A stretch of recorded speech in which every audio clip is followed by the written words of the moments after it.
नमस्कार दोस्तों, विवेक travel trails में आप सभी का बहुत बहुत स्वागत है। आज मैं आपको एक बहुत ही खास जगह पर लेकर आया हूँ। आपने इंडस वैली सिविलाइजेशन का नाम तो सुना ही होगा, सिंधु घाटी सभ्यता। तो ये सिंधु घाटी सभ्यता आखिर थी क्या? देखिए, जो भी हमारे देश में जो हमारा देश का भूखंड है, सिंधु नदी के इस तरफ रहने वाले जो देश के लोग थे वो सभी हिंदूज थे। मतलब कहा जाता था, तो विश्व के जितने भी लोग थे जो हमसे संपर्क करना चाहते थे या हमें जानते थे इंडिया के बारे में, उनके लिए था कि इंडिया में अगर आपको एंटर करना है तो सबसे पहले आपको सिंधु नदी को पार करना पड़ेगा, क्योंकि जो सबसे बड़ी महत्वपूर्ण नदी आती है भारतीय भूखंड पे वो आती है इंडस रिवर। इसी इंडस को बोला गया सिंधु, यहीं से हम बन गए हिंदू, इंडस बन गई इंडिया। तो ये जो इंडस वैली सिविलाइजेशन है वो इस सिंधु नदी की देन है।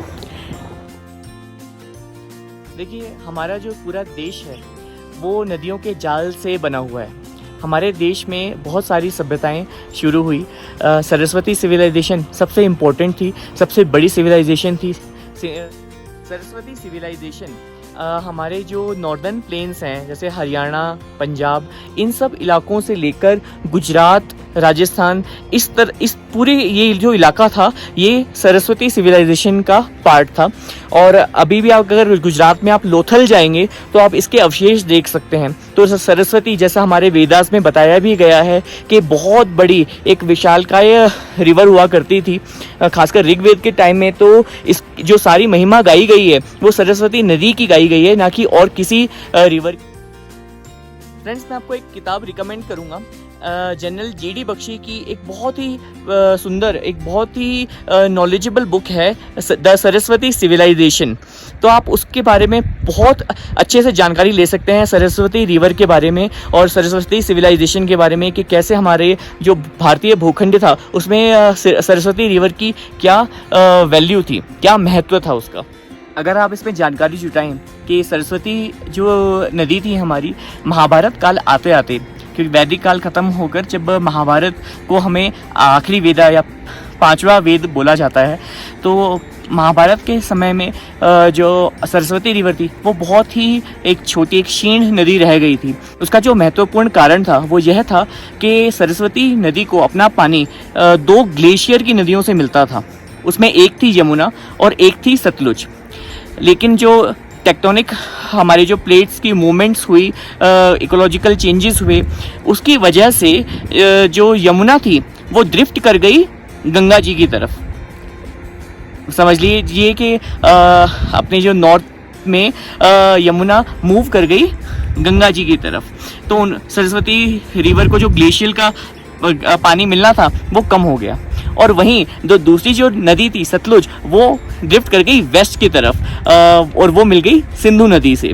तो सरस्वती रिवर को जो सबसे ज़्यादा अपने जो पानी के लिए डिपेंड रहना पड़ता था, जो ग्लेशियल पानी मिलता था, ग्लेशियर से निकला हुआ जो पानी मिलता था वो मिलता था यमुना से और सतलुज रिवर से, और दोनों ही नदियाँ उससे अलग हो गई। इसी वजह से धीरे धीरे सरस्वती जो रिवर थी वो बिल्कुल क्षीण पड़ गई, और सरस्वती रिवर अब सिर्फ हमारी यादों में है, हमने उसे ज़िंदा रखा है। लेकिन मैं आपको एक और बात बताता हूँ कि सरस्वती रिवर आज भी कहाँ ज़िंदा है।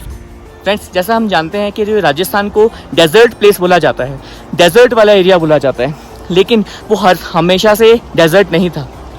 एक समय में वो समुद्र था, समुद्र सूखा तो डेजर्ट बना, लेकिन तब भी वहाँ पर सरस्वती रिवर बहा करती थी।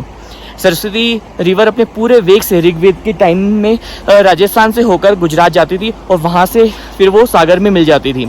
लेकिन जब सतलुज रिवर और यमुना रिवर उनसे अलग हुई और उनको अपना पानी का स्रोत मिलना बंद हो गया, तो सरस्वती रिवर ज़मीन के नीचे से बहना शुरू करी।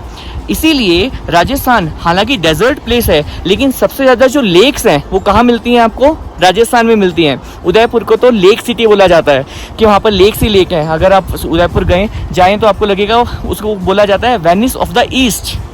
मतलब वेनिस जो शहर है उसको बोला जाता है कि पानी का शहर है। सब कुछ वहाँ पे जो नदियों से नाव से ही आवाजाही होती है। लेकिन इसी तरह का शहर हमारा उदयपुर है, जहाँ भरपूर लेक्स हैं। और उदयपुर के अलावा आप जैसलमेर जाइए, जोधपुर जाइए, बीकानेर जाइए, वहाँ सब जगह क्या मिलेंगी आपको? लेक्स। और वो लेक्स और कोई नहीं, वो हमारी माँ सरस्वती की निशानी है। और सरस्वती रिवर का पानी आज भी उन लेक्स पे आता है। दोस्तों, आपको यह वीडियो अच्छी लगी हो तो इसे शेयर ज़रूर करें, क्योंकि ये बहुत नॉलेजेबल है। मैंने बहुत किताबें पढ़ी हैं इसलिए आज मैं एक्चुअली हृदय के उद्गार जाग गए जब मैंने सिंधु नदी को अपने पास से देखा ना। मैंने सोचा नहीं था जीवन में कि ऐसे मैं सिंधु नदी के दर्शन करूँगा। तो ऐसा मन किया कि यार आपसे सब कुछ बता दूँ यार। अब मतलब रहा नहीं गया मुझसे कि कुछ ऐसा है कि यार हमारी जो इतना पुराना जो हमारा देश है ना, हमारी जो सभ्यता है 14,000 साल से भी ज़्यादा पुरानी है, उसमें इस तरह की जगहों पे आना वो अपने अंदर एक अलग सी भावना जगा देता है।